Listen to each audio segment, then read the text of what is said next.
সবাই কেমন আছো? ভালো আছো তো? নিশ্চয়ই ভালো হবে, তাই না? প্রথমে আমি জানাই আমরা কে। আমি হচ্ছে অনিন্দিতা রয়, ও হচ্ছে শ্রীপর্ণা দত্ত। আমরা দুজনে একটা নতুন শো করবার চেষ্টা করছি। এই ভিডিওগুলোতে মূলত আমরা এমন কিছু জিনিস নিয়ে ডিসকাস করব যেগুলো মেয়েদের গল্পের টপিক হয়ে দাঁড়ায়, মেয়েদের আড্ডার গল্পের। তো আমরা সেইগুলোকে তুলে ধরবার চেষ্টা করব। আমরা অ্যাকচুয়ালি বেস্ট ফ্রেন্ডস। তো আমরা ঠিক করেছি যে আমরা যেগুলো ফোনে বা ভিডিও কলে কথা বলি সেইগুলোকে আমরা এইখানে কথা বলবো। লাইক আই সেড, আমি অনিন্দিতা রয়। আমি একজন প্লাস সাইজ ফ্যাশন ইনফ্লুয়েন্সার, একজন প্লাস সাইজ মডেল। বলতে পারো আমি ইন্ডিয়ার one of the first plus size fashion influencer বা মডেল। অ্যান্ড আমার ইনস্টাগ্রাম হ্যান্ডেল হলো দ্য প্লাস গার্ল। আর ও হচ্ছে শ্রীপর্ণা, ও একজন এক্স HR প্রফেশনাল, আর এখন ও নিজের বাড়ির ফ্যামিলির বিজনেস হ্যান্ডেল করে। সো ও হলো আমার ইনস্টাগ্রাম আইডি হচ্ছে সিম্পলি শ্রী। আর আমি জেনারেলি এরকম টাইপের কোনো রকমের ইনফ্লুয়েন্সিং আমি করি না, মানে that needs a lot of talent, যেটা ওর আছে। বাট আমি ওর বন্ধু, আর আমরা প্রচুর টপিক নিয়ে গল্প করি যেগুলো খুব মজাদার হয়। তো আমরা এসে একটু গল্প করতে করতে ভাবলাম যে কেননা এই টপিকগুলো নিয়ে আমরা মানে একটা ইউটিউব চ্যানেল খুলে, যেখানে হয়তো এরকম গল্প নিয়ে অন্যরা যারা দেখছো তোমরা হয়তো ওটাতে কানেক্ট করতে পারবে। We can have a good discussion chat. তোমরা কমেন্টে অনেক কিছু লিখতে পারো, তোমাদের কি আর মতামত। তোমরা টপিক দিতে পারো যেগুলো নিয়ে আমরা আগামী কোনো একটা এপিসোডে সেটা নিয়েও আমরা কথা বলতে পারি। অ্যান্ড বাই দ্য ওয়ে, প্রথমে ভিডিওর আগেই বলে দিচ্ছি, নেগেটিভ কমেন্ট যদি করার থাকে নিশ্চয়ই করবে, কিন্তু সেগুলো নিয়ে কখনো ডিসকাশন করবো না। আমরা শুধু পজিটিভ কমেন্টস নিয়ে সবসময় ডিসকাস করবো। কার ক্লিভেজ দেখা যাচ্ছে কি, কার জামা ছোট, সেই নিয়ে ডিসকাশন অ্যাটলিস্ট আমরা এই ভিডিও করবো না। কারণ কি আমরা দুজনেই ফেমিনিস্ট মানে হচ্ছে আমরা কিন্তু পুরুষ মানে মেন ব্যাশিং ফেমিনিস্ট নই। ফেমিনিজমের যেটা অ্যাকচুয়াল মানে ইকুয়ালিটি, সেটাতে আমরা বিলিভ করি। ঠিক আছে, আমরা দুই ফ্রেন্ডস, আমরা সারাক্ষণই যখনই কোনো টপিক নিয়ে আমরা ডিসকাশন করি আমরা এটাই মাথায় রাখি যে আমরা জানি দুপক্ষ তরফ দিয়ে কথা বলতে পারি। ঠিক আছে, সো আমাদের চ্যানেলের নামটা আগে আমরা হ্যাঁ, আমাদের চ্যানেলের নামটাই তো বলা হয়নি। আমাদের চ্যানেলের নামটা হচ্ছে ভীষণই একটা মিষ্টি নাম, সেটা হলো চ গপ্প করি। ঠিক আছে, বেসিক্যালি যেটা আমাদের মূলত কাজ এখানে থাকবে সেটা হলো গল্প করার, সেটাই আমরা করব, চ গপ্প করি। ঠিক আছে, আজকের টপিকটা হলো বেসিক্যালি কিছুই টপিক না। আমরা লাস্ট উইক মেট্রো দিনও দেখেছি। ও আর আমি মোটামুটি প্রতি সপ্তাহে মানে 2-3টে করে মুভি দেখতে চলে যাই। ঠিক আছে, তো আমাদের এটাই সবসময়, সব মুভি দেখে বেরিয়ে আমাদের একটা কিছু না কিছু ওপিনিয়ন থাকে। তো আমরা ভাবলাম যে ওপিনিয়ন যখন থাকেই তখন ওয়াই নট সেটাকে ভিডিওতেই সবার সাথে ডিসকাস করি, রাইট? যাতে তোমাদেরও একটা, যদি আমাদের কোনো পার্সপেক্টিভে ভুল থাকে তোমরা আমাদেরকে ধরিয়ে দিতে পারবে। ঠিক আছে, তো মেট্রো দিনও দেখছিলাম। অ্যান্ড আমি অনেকেই দেখলাম মানে নেগেটিভ কমেন্ট করলো, ভালো কমেন্ট করলো। ঠিক আছে, অনেকে ভালো লেগেছে, অনেকে বাজে লেগেছে। আমার যেটা লিখেছে, যেরকম আমার ফেসবুক পোস্টে লিখেছিলাম যে মেট্রো ইন্ডিয়ানো আর লাইফ ইন আ মেট্রোকে let's not compare it, because দুটোতেই স্ট্রং ক্যারেক্টার্স আছে, স্ট্রং অ্যাক্টার্স আছে, স্ট্রং গল্প আছে। Yes, Life in a Metro ended on not so happy stories. হ্যাঁ, ফর ফিউ অ্যাটলিস্ট 3টে স্টোরি, ওখানে 4টে স্টোরি ছিল না 3টে স্টোরি ছিল। একটা তো কামনা আর ইয়ের ছিল, একটা ছিল শর্মন যোশী, একটা ছিল হচ্ছে কঙ্কনা আর ইরফান খান, 4টে, একটা হচ্ছে ধর্মেন্দ্র আর নাফিসা আলী, আর একটা কে ছিল ইরফান খান আর কঙ্কনা, বললাম তো শিল্পা শেট্টি আর কে কে মেনন। হ্যাঁ, 4টে গল্প ওখানেও ছিল, 4টে গল্প এখানেও ছিল। এখানে 4 জনেরই হ্যাপি নোটে মোটামুটি এন্ড হলো, ওখানে 2 জনের হ্যাপি নোটে এন্ড হয়নি, রাইট? তো দুটো না 3টে স্টোরিতে হ্যাপি নোটে এন্ড হয়নি, শুধু কঙ্কনা আর ইরফানেরটাই না, দুজনের। হ্যাঁ, কামনা আর শারমানেরও ভালো ইয়েতে নোটে ইয়ে হয়েছিল। দেখেছো, আমরা কিন্তু এইভাবেই গল্প করবো। ঠিক আছে, যেখানে মিস্টেক্স হবে, আমরা এগুলো কিন্তু কোনো স্ক্রিপ্টেড নই যে ভুল হবে না, আমরা কোনো কাটু বলবো না। আমরা যা গল্প করি নর্মাল জীবনে আমরা সেইভাবেই গল্প করে যাবো, কিন্তু সেটাই আমাদের কাজ, কিন্তু যে নর্মালি যেভাবে আমরা গল্প করি বাড়িতে বসে সেভাবেই গল্প করবো। Anyway, coming back to the topic, এইখানে অনেক ফিল গুড ফ্যাক্টর আছে। কারণ কি আজকের ডেটে যদি আমরা দেখি রিলেশনশিপসে মানুষ মোস্টলি, তুমি দেখো ও অবশ্য ম্যারিড, আমি সিঙ্গেল। ঠিক আছে, আমরা অলমোস্ট 40, আমি 40 হয়ে গেছি। ঠিক আছে, সো আমি এখনো বিয়ে করিনি, নাহি আমি ডিভোর্সড। ঠিক আছে, সো যেটা আমি দেখেছি আজকাল মানে রিলেশনশিপসগুলো আর ওল্ড স্কুল লাভের মতো নেই। মানে ইনফ্যাক্ট বিয়ে হয়ে যায় কি না হয়ে যায় তাতে কিছু যায় আসে না, তাই না? তুই তো বিবাহিত, তুই বেটার রায় দিতে পারবি সেটাতে। ঠিক আছে, সো আমার যেটা মনে হয় যে to see a feel good factor, and the whole point of the movie was one theme where people are urged, মানে ডিরেক্টর যেটা দেখাতে চাইছে হলো মানুষটা চেঞ্জ করা যায় না, আর আমরা আজকাল কিন্তু মানুষটাকে চেঞ্জ করার চেষ্টা করি, তাই না? যে হচ্ছে না, ওয়ার্কআউট হচ্ছে না, লেটস চেঞ্জ দ্য পারসন।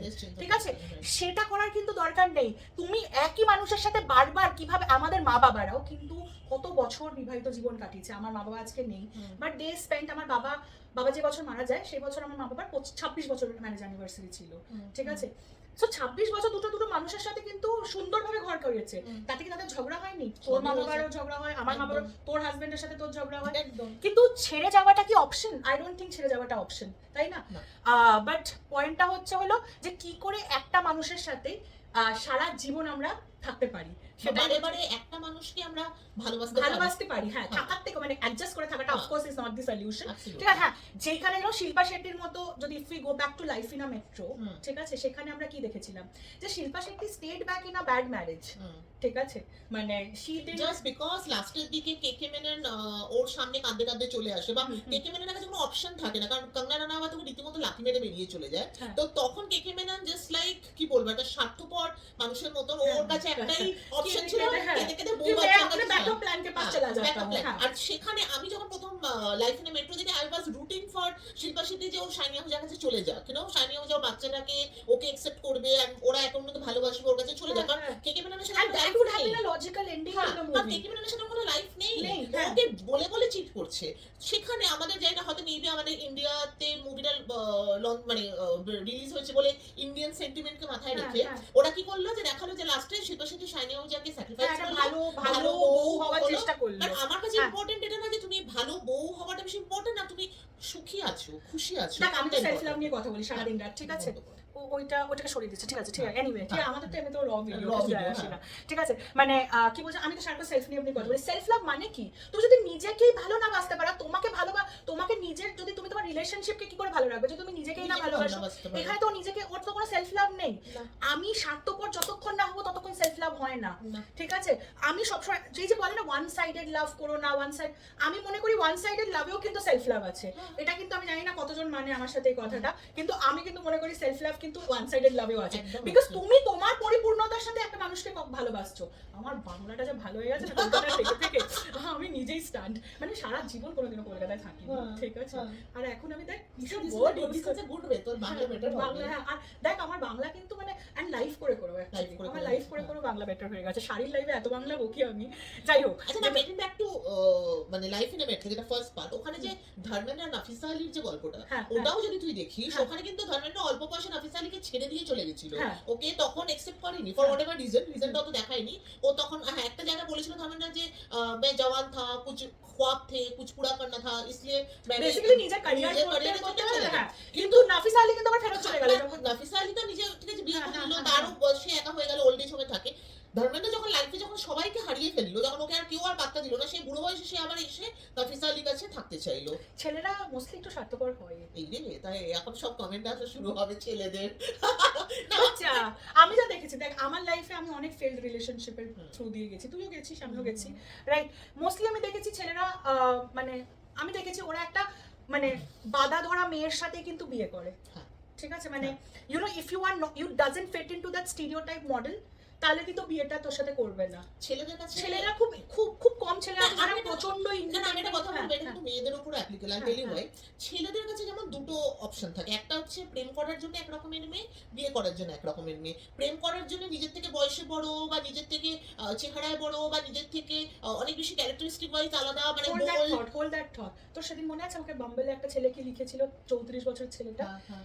যে ও লাইফ পার্টনার চাইছে। যখন হ্যাঁ। আমি ওকে জিজ্ঞেস করলাম যে যখন লাইফ পার্টনার চাইছো তখন তুমি আমাকে কেন ক্যাজুয়ালের কথা বলছো, তখন ওর আনসারটা কি ছিল মনে আছে, যে তুমি তো আমার থেকে বড়, তাই বড়। জন্য। তাহলে তার মানে ও আমার সাথে প্রেম করতে হ্যাঁ, পারে, প্রেম করতে শুতে পারে। পারে, কিন্তু ও আমার সাথে না। বিয়ে করতে পারে তো না। আমি এটাই বলছি, তো ছেলেদের কাছে দুটো, মানে বিয়ে করার জন্য এক হয় মা বাবা দেখে শুনে একটা বয়সের থেকে ছোট 5-6 বছর ছোট একটা মেয়েকে করবো, বা প্রেমও করলে প্রেম করে যদি বিয়ে করি তাহলে আমার থেকে ছোট হবে, বা মানে ওই টিপিক্যাল চেক পয়েন্টস গুলো ক্লিক করবে, তাহলে হলো। আর এটা কিন্তু মেয়েদের জন্য হয় বাই দ্য ওয়ে, কারণ হ্যাঁ, মেয়েরা আরেক marriage এ কি চাই, যে হ্যাঁ, ছেলেরা well settled stability, হবে, হ্যাঁ, হ্যাঁ। মেয়েরা হয়তো বলবে যে একটা বাইকে যে একটা ছেলে যে চড়ছে, যার মাসে অতটা ইনকাম নেই, হ্যাঁ। বাট আমি তার সাথে মুভি দেখতে পারি, ঘুরতে পারি, প্রেম করবো, কিন্তু বিয়ে আমি তাকে করবো না। একদম। আমার মনে হয় সামওয়াট হয়তো এটা মানে এখন একটা অ্যাকচুয়ালি এগুলো তো কন্ডিশনিং না, Conditioning। আমরা ছোটবেলা থেকে যেটা দেখে আসছি শুনে আসছি সেটাই আমরা করি। হুম। হ্যাঁ, এবার কিছু মানুষ প্রেম করে বিয়ে করে যারা নিজেদের যে না একসাথে স্ট্রাগল করবো। আমি তো এটাও আমিও এখন যেটা মনে করি at 40 যে আমার যদি দেখে শুনে বিয়ে করতে হয় তখন কোনো ভালো দেখে ওয়েল সেটেল ছেলের সাথে বিয়ে করবো। আর যদি প্রেম করে বিয়ে করি, যে খুব ভালোবাসা হয়ে গেল, তাহলে তো মেকানিকও চলবে। বাট হ্যাঁ, এটা ফ্যাক্ট যে আমার মনে হয় লাইফ ইন এ মেট্রো আর মেট্রো ইঞ্জিনের মধ্যে তফাৎটা হচ্ছে যে এখানে তুমি একটা মানুষের সাথে তোমার সম্পর্ক অনেকদিন রইলো, তারপরে হয়তো কোনো কারণবশত একটু হয়তো ব্যাপারটা থিতিয়ে গেল, কিন্তু ওটা থিতিয়ে গেল বলে তুমি ওকে ছেড়ে দিয়ে চলে এলে এটা না, you have to work on it. You have to work on it, particularly হ্যাঁ। যেটা ডু ইউ থিংক যে কম- কেকে মেনন নিয়ে যে ফেরত আসলো হ্যাঁ, ওর ব্যবহার চেঞ্জ হবে শিল্পা না, শেট্টির প্রতি? কয়েকদিনের জন্য হবে। কয়েকদিনের জন্য হবে। আর তারপরেরটা তো দেখায়নি মুভি, তারপর দেখায়নি। হয়ে গেল। ও কিন্তু আবার প্রেম আবার এই যে করবে এটাই। পঙ্কজ ত্রিপাঠী হ্যাঁ। আর কঙ্কনার যে গল্পটা, এখানে দেখানো পঙ্কজ ত্রিপাঠী ভুল করেছে, করার পরে ও যখন রিয়েলাইজ করেছে ভুল করেছে, he was trying hard to win back her wife. এই উইন ব্যাক ব্যাপারটা তো কেউ করে না। হ্যাঁ। অনেকে কি থাকে, আর হ্যাঁ, মেন ভুল কি মানে ও যখন জানতে পারলো যে কঙ্কনা ওই ছেলেটার সাথে রুমে দেখতে পেলো ছেলেটাকে, হ্যাঁ, ইনফ্যাক্ট কঙ্কনা বলে তুমি জানতে চাও না যে আমাকে ও কি করেছে, হ্যাঁ। আমি ওর সাথে কি করেছি? না, ও বলে যে বললাম, না আমি জানতে জানতে চাই চাই না। This is what you call unconditional love. আর Exactly. এই প্রেমটার জন্য আমরা হয়তো বসে আছি যে you know, কবে পাবো, হ্যাঁ। এই প্রেমটা। বাট এই প্রেমটার জন্য কিন্তু অনেক মানুষ আছে যারা এই প্রেমটাই করে। আমাকে একটা আমার ফ্রেন্ড একবার জিজ্ঞেস করেছিল ব্যাক ইন 2014-15 যে অনিন্দিতা কাল তোর বর যদি চিট করে আসে তুই কি ওকে ক্ষমা করবি? আমি তখন একটু ভেবেছিলাম, ভেবে আমি একটা আনসার করেছিলাম যে যদি ফিজিক্যালি চিট করে তাহলে হয়তো ক্ষমা করতে পারি, কিন্তু মেন্টালি চিট করলে করবো না। মেন্টালি একটা মেজর। মেন্টাল চিট মানে তো তুমি আমার আত্মার সাথে চিট করছো, ফিজিক্যালটা হচ্ছে তুমি আমার বডির সাথে চিট করছো। এটা আমি সবসময় মনে করি। বাট হ্যাঁ, তা বলে যে প্রতিবার শুয়ে আসবে সেইখানেও ক্ষমা নেই।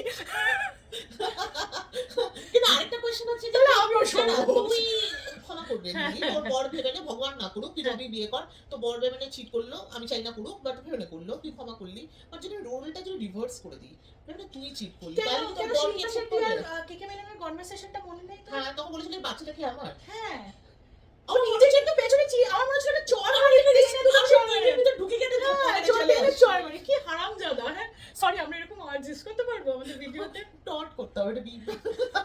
না সিরিয়াসলি, বাট মানে এটা একটা হিপোক্রেসি, মানে টুডি বড় ইনফিনিটি, মানে তুমি সব করতে পারো, আর হ্যাঁ। সেম জিনিসটা যদি বউ করে তখন বউ বচ্চরিত্র, এই চরিত্র, ওই চরিত্র, হ্যাঁ, কত bad কিছু হয়ে যায়। character, হ্যাঁ, মানে হ্যাঁ। I don't understand. যেমন ফর এক্সাম্পল আমি যদি পর্ন দেখি তাহলে আমার ক্যারেক্টার খারাপ, আমি লুজ ক্যারেক্টার। হ্যাঁ, মেয়েরা ছেলেদের পর্ন হ্যাঁ, দেখাটা কিন্তু need, নিড নিড। হ্যাঁ, মেয়ে- মেয়েদের ফোন থেকে আমার কিছু আমি তো লজ্জা পাই না। আমি যখন দেখি আর আমি আমার পার্টনারকে বলেও দিই যে আমি দেখি। হ্যাঁ, আর আমি এরকম করে ছেলের সাথে বিয়েও করতে চাই না যে আমার পর্ন দেখানি যার আপত্তি হবে। এক্স্যাক্টলি, বাট এটা একটা আলাদা টপিক যেটা আমরা হয়তো যেটা নিয়ে আমরা আরেকটা অন্য কোনো হ্যাঁ, এপিসোড করব। করবো। ঠিক আছে, এখন তো আমাদের এই এপিসোডে দেখতে হবে যে লোকে কতটা পছন্দ করছে, তাই না? এক্স্যাক্টলি। বাট হ্যাঁ, আমি জানতে চাইবো তোমাদের কাছে, তোমাদের কমেন্টসে তোমরা করো যে তোমরা এটা নিয়ে কি মনে করো যে একটা রিলেশনশিপ যখন অনেক বছর হয়ে যায়, 5 বছর 10 বছর, তারপরে ব্যাপারটা আস্তে আস্তে থিতিয়ে যায়। আমি ম্যারিড, আমি এই জিনিসটা বুঝতে পারি, অনেকে ম্যারিড বুঝতে পারবে যে ইনিশিয়াল প্রথম বিয়ের পর যে স্পার্কটা একটা থাকে আকর্ষণ থাকে, বা হ্যাঁ, হ্যাঁ। প্রেম করার সময় যে অ্যাট্রাকশনটা দেখো, বিয়ের পর আস্তে আস্তে একটু কারণ কি ওটা তো কমতে বোরিং, থাকে। একটু লাইফটা তো হ্যাঁ, তো- একই মানে একই হ্যাঁ, রকম হয়ে যায়। একই রকম হয়ে যায়, একই হ্যাঁ, মানুষের সাথে তুমি হ্যাঁ, সকাল হ্যাঁ। বিকেল দেখছো তাকে, it's almost like a room you staying with a roommate. তো ওই রকম যদি সময় আসে তখন কি ওই মানুষটাকে আবার নতুন করে ভালোবাসা যায়, নাকি বাইরে গিয়ে বলে না, বাইরে গিয়ে বিরিয়ানি খোঁজা? আচ্ছা, That is আরেকটা the জিনিস option. বলতো যে আমাদের মা বাবাদের কাছে আগে নাকি অপশন ছিল না, হুম। মেয়েরা বেশি ইন্ডিপেন্ডেন্ট ছিল না, এখন মেয়েরা ইন্ডিপেন্ডেন্ট হয়ে গেছে বলে ডিভোর্স বেশি হচ্ছে। হুম। বাট আমি ডিভোর্স হওয়ার জন্য দোষটা মেয়েদেরই, মেয়েরা ইন্ডিপেন্ডেন্ট হয়েছে। হ্যাঁ। আগে যখন হতো না, কারণ আগে মেয়েরা কিছু বলতো না, বরেরা গিয়ে বাইরে গিয়ে যদি পাঁচখানা প্রেমও করে আসতে তারা হ্যাঁ। চুপ থাকতো, কারণ তাদের কোনো থাকার জায়গা ছিল না, তুই খাওয়ার দেখেছিস জায়গা ছিল নতুন না। টপিক যেটা উঠেছে সেটা হচ্ছে যে ডিভোর্স বেশি হচ্ছে কারণ কি মেয়েরা ইন্ডিপেন্ডেন্ট হয়ে গেছে বলে। মেয়েরা প্রশ্ন করা শুরু করেছে না। প্রবলেমটা হচ্ছে এতটাই পেট্রিয়ার্ক আমাদের যে মানে এটাকে কি বলে বাংলায় পুরুষতন্ত্র, পুরুষ শাসিত সমাজ। শাসিত না পুরুষতন্ত্র। আমি বাংলা প্রচন্ড পেট্রিয়ার্কি, ভালো। হ্যাঁ পেট্রিয়ার্কি, পেট্রিয়ার্কি, মানে হ্যাঁ। পুরুষতন্ত্র সমাজ হ্যাঁ। বলা হয়। সরি, আমার মানে হ্যাঁ। Miranda House educated doesn't know much Bangla, but হ্যাঁ, because also not Miranda House বলে হুম। আমি most of my life I have stayed out of Bengal, তো আমার বাংলা অত ভালো নয়। হুম। আর এটাতে আমার কোনো ইয়ে নেই, এখানে আবার প্রতিবাদ হয়ে যাবে হয়তো, প্রসেনজিতের মতো 4-5টা কথা আমাকে শুনতে হবে। বাট না, এটা ফ্যাক্ট যে মানে যেটা আমরা বলছিলাম যে কি বলছিলাম ভুলে গেলাম, তো প্রসেনজিতের টপিকটা তোলাতে ভুলে গেলাম আমি। কি বলছিলাম আমরা? হ্যাঁ, দাঁড়া। ছাড়, না। এটাই হয় আমরা যখন গল্প না পুরুষ পেট্রিয়ার্ক, Patriarch. মেয়েরা এখন চাকরি করে বা পড়াশোনা জানে বলে বেশি ডিভোর্স হচ্ছে। ব্যাপারটা মেয়েরা পড়াশোনা জানে বলে না, মেয়েরা বলো ছেলেরা বলো, যখনই তুমি প্রশ্ন করা শুরু করবে তখনই বিবাদ। সেটা তুমি যদি আজকে কাস্ট সিস্টেমও বলো, সেটা আমি তো একটা কথা, একটা জাস্ট এক্সাম্পল দিচ্ছি, I am not going to name people here, কাউকে ছোট করতে চাই না, বাট অনেস্টলি আমার মা বাবাকে কোনোদিনও আমার সাথে বাজে ব্যবহার করতে দেখিনি। বাট আমি দেখেছি যে যেহেতু আমি মুফাট মানে স্ট্রেট ফরওয়ার্ড, আর আমি মানে লালকে লাল বলি, কালোকে কালো বলি, সাদাকে সাদা বলি, এটাই আমার জীবন। আমি গ্রে এরিয়াতে পাচ্ছি না বেশি, এটা আমার জন্য হোয়াইট অ্যান্ড ব্ল্যাক। ঠিক আছে, এটা আমার পার্সোনালিটি, আর তুইও এরকমই মোস্টলি, ঠিক আছে, যাই জন্য আমরা এতটাই আমাদের বেস্ট ফ্রেন্ডস, মানে we are best friends. Now my point is that দেখবি কোনো পুরোনো দিনের জমানার লোক, পুরোনো দিন মানে এই ধর আমাদের বাবাদের এজের লোকেদেরকে, when we question them back they think that we are very rude, আমরা খুব কি বলে যে বাংলায় ওয়ার্ডটা হাত সে নিকল গই লড়কি টাইপ, ঠিক আছে, মানে আমাকে এগুলো অনেক শুনতে হয়েছে, আমার মাকে শুনতে হয়েছে যে নিজের মেয়েকে ঠিক করে মানুষ করতে পারো না। প্রতিবাদীদের কেউ পছন্দ করে না, সেটা আজকে বলে না, সেটা আমাদের বছর চলে এসেছে। তো আজকে যদি আমার বাবার বয়সী কেউ যদি একটা কোনো বাজে ভুল একটা প্রিন্সিপাল ভুল জিনিস কথা বলছে, সে যদি বলে আর আমি তাতে যদি হ্যাঁতে হ্যাঁ না বলি, আর যদি আমি বলি যে না তুমি ভুল বলছো, তুমি এটা ভুল মানে বলতে পারো না, সেটা আমার এডুকেশন বল বা যেটাই বল আমি কোয়েশ্চেন করছি, তখন কিন্তু সে কিন্তু এটা দেখবে না যে আরে এই মেয়েটা তো মানে ও পড়াশোনা জানে, একটা এডুকেটেড মেয়ে কোয়েশ্চেন করছে, আমাকে উত্তর দেবে না, কিন্তু সে তখন কি বলবে যে তুমি একটা মানে একটা খারাপ মেয়ে, বা তুমি মুখে মুখে তর্ক করছো, বা তুমি মুখে মুখে চোপা করছো। আচ্ছা এখানে কিন্তু আমরা শুধু ছেলেদেরকে দোষ দিলেও চলবে না, মেয়েরাও আছে গেট কিপার্স অফ পেট্রিয়ার্কি, ঠিক আছে, বড্ড বড়। এখানে তুই দেখ এরকম, ওকে আমি তোকে একটা এক্সাম্পল দিচ্ছি, আমার জানাশোনার মধ্যে একজন আছেন, ঠিক আছে, যে পেট্রিয়ার্ক আর ভীষণ মানে মেয়েদেরকে ছোট করে দেখে, ঠিক আছে, লোক। আচ্ছা এবার তার অ্যারাউন্ডে যারা মেয়েরা আছে তারাও কিন্তু যথেষ্ট মানে বলে না গেট কিপার্স অফ পেট্রিয়ার্কি, তারাও কিন্তু তাই, তারা কোনোদিনও কিন্তু ঘুরে তাকে বলে না যে তুমি ভুল বলছো, বলেনি তো, তারা কোনোদিনও বলেনি, উল্টে তোমাকে বলবে, ধর আমি যদি কিছু বললাম আমাকে বলবে যে তুই এরকম বলিস না, কেন, কারণ কি তারা পেট্রিয়ার্কিকে মানে জিন্দা মানে হেল পেট্রিয়ার্কি করে রাখতে চায়। এটা কি বলতে, এটা একটা সোশ্যাল কন্ডিশনিং ও থাকে, বিকজ আমাদের আগের জেনারেশনে ইভেন আমাদের মা কাকিমারা এরকম কোনোদিনও বড়দেরকে যে কোয়েশ্চেন করবো, আজকে যেমন আমি তো আমার মাকে কোয়েশ্চেন করতে দেখেছি, সেটা আমরা এখন করি, আমি তো আমি আমার বাবাকে মাকেও দেখেছি বাবাকে কোয়েশ্চেন করতে, ওটা মানে বলতে পারিস খুব কম রেশিওতে ওরকম আছে কাপলস, কিন্তু আজকে যেমন আমার হাজবেন্ড যদি আমাকে একটা কোনো কথা বলে ভুল, আমি উল্টে বলি যেটা একটা ভুল বলছি, সেটা তো হতে পারে না। এই ব্যাপারটা আগেকার দিনে মা বাবাদের মধ্যে খুব কম, তুই যেটা বলছিস সেটা রেশিওতে খুব কম। আর এখন যেহেতু মেয়েরা পড়াশোনা জানে বা মেয়েরা চাকরি বাকরি করছে, তো মেয়েরা যখন কোয়েশ্চেন করে যে না তুই এটা কেন বলছিস, তুই ভুল বলছিস, ওই কারণেই তখন বাইরের মানে আগেকার দিনে মানুষ যারা একটু পেট্রিয়ার্কি, যে ছেলেও বা মেয়ে হোক, মানে শুধু পেট্রিয়ার্কি বললে ছেলেদেরকে টার্গেট করা যেটা ভুল, ছেলেও বা মেয়ে হোক আগেকার দিনে তারা বলবে যে এই মেয়েটা খারাপ, কিন্তু এটা বুঝছে না যে মেয়েটা খারাপ না, মেয়েটা শুধু কোয়েশ্চেন করছে। কোয়েশ্চেন করাটা ইজ ইম্পর্টেন্ট। কোয়েশ্চেন না করে তুমি আমাকে একটা যদি কুসংস্কারও বোঝাও যে না শুক্রবার দিন করে বাইরে বেরোতে নেই, আমি চুপচাপ শুনে নেবো, তা তো হতে পারে না, একটা কারণটা তো বলো আমাকে, আমার ফান্ডা তুমি আমাকে কারণটা বলো, একটা লজিক্যাল কারণ। আমি এই জিনিসটা বুঝি না যে কেন আমাকে কোনো ছেলের কথা শুনে আমাকে থাকতে হবে, বা কোনো ছেলে না ছেলে মেয়ে কথা না, আমাকে কোনো ভুল লজিক দিয়ে কেন কারো শুনতে হবে সেটা আমি মানি না। আমাকে আমার শুনতে রাজি আছি, আমি শুনতে রাজি আছি, তুমি একটা আমার ভালোর জন্য একটা কোনো কথা বলছো যেখানে আমার ভালো আছে বা দুজনের ভালো আছে, আমি মানতে রাজি আছি। তুমি আমাকে বোঝানোর জন্য একটা জিনিস বোঝাও যে না শ্রীপর্ণা তুই এটা ভুল করছিস, বা আমি তোকে বললাম অনেক তুই এটা ভুল করছিস, এটা করিস না, ওটা লজিক, ওটা আলাদা। Anyway, we have gone too far, discussed too many things, we need to wrap up now, ঠিক আছে। Now the point is যে what were we talking, our point is that যে আমরা মেট্রো ইন্ডিনোকে কেন বেটার বলছি আমাদের চোখে, যে সেখানে ওই ভালোবাসাকে রিভাইভ করার কথা, মানে revive as in falling in love again and again, যেটা তোর আর আমার মতে হয়তো it's brilliant because we are हमें प्यार से प्यार है, বলে না we believe in old school love, या মানে বলে না ভালোবাসাকে ভালোবাসি আমরা, प्यार से प्यार है हमें, ঠিক আছে, we are in love with the love idea of love, ঠিক আছে। So yeah, on that note let's wrap this up. I think প্রথম এপিসোডের জন্য আমরা অনেক আড্ডা মেরে নিয়েছি, এবার আমরা ওয়েট করব যে তোমাদের যদি কিছু কমেন্ট থাকে যেখানে তোমাদের মনে আচ্ছা আমাদের একটা আমি ঠিক বলছি তোমরা বলো সেটা। আর নেক্সট এপিসোডের আগে নেটফ্লিক্সে গিয়ে ওই কি মুভিটার নাম আপ জেসা কোইটা দেখে নিও, মাধবন এন্ড ফাতিমা সানা শেখের, তারপরে হয়তো আমরা একটু ওইটা নিয়ে অনেক কথা বলা আছে, বিকজ ওটাতে কিন্তু আমরা ফর এন্ড এগেইনস্টে আছি, আমাদের অলরেডি একটা কথা হয়েছে, বাট অফকোর্স ক্যামেরার সামনে বসে আরো বেশি কথা বলবো ওটা নিয়ে, ঠিক আছে। সো ইয়া নেক্সট এপিসোডের জন্য তৈরি থেকো, thank you so much, signing off, and yeah do not forget to subscribe, like and comment, okay. Subscribe করাটা ভীষণ ভীষণ ইম্পর্টেন্ট, এটা কিন্তু নতুন চ্যানেল, সো অফকোর্স কি চ্যানেলটার নাম চ গপ্প করি, ঠিক আছে, চ গপ্প করিতে কিন্তু তোমাদেরও কিন্তু পার্টিসিপেট করতে হবে, আমরা কিন্তু অনেক সময় আবার তোমাদের মধ্যে থেকেও কাউকে হয়তো এনে আমাদের সাথে বসে গল্প করতে পারি, ঠিক আছে। তো সেটা কিন্তু আমরা কিন্তু এইগুলো কিন্তু আমরা কিন্তু ইউজিসির উপরেই কিন্তু ডিপেন্ড করবো, ইউজিসি মানে ইউজার জেনারেটেড কন্টেন্ট, মানে তোমাদেরকেও কিন্তু আমরা নিয়ে এসে গল্প করতে পারি, এটা যদি আমি আর শ্রীপর্ণাই সারাক্ষণ বকে যাবো সেটা না, কারণ কি আমরা তো সারাক্ষণ ঠিক বলছি সেটা হতে পারে না, আমাদের একটা থার্ড টেবিল চাই, ঠিক আছে, আমাদের মধ্যে, সেখানে আমরা গল্প করতে পারি। আর আমরা কোনোদিন হয়তো আমাদের অন্য কোনো ফ্রেন্ডকে ডেকে নিয়ে এসে গল্প করতে পারি, ঠিক আছে। এটা বেসিক্যালি আড্ডা হবে, ঠিক আছে। কফি, আজকে কফি মিসিং, কারণ আমরা জাস্ট খেয়ে উঠেছি, বাট এরপরে কফিও হবে, আড্ডাও হবে। তোমরা কমেন্ট করো, সাবস্ক্রাইব করো, আর এই আড্ডা আরো অনেক বেশি ইন্টারেস্টিং হবে। Till then, bye bye. Thank you so much.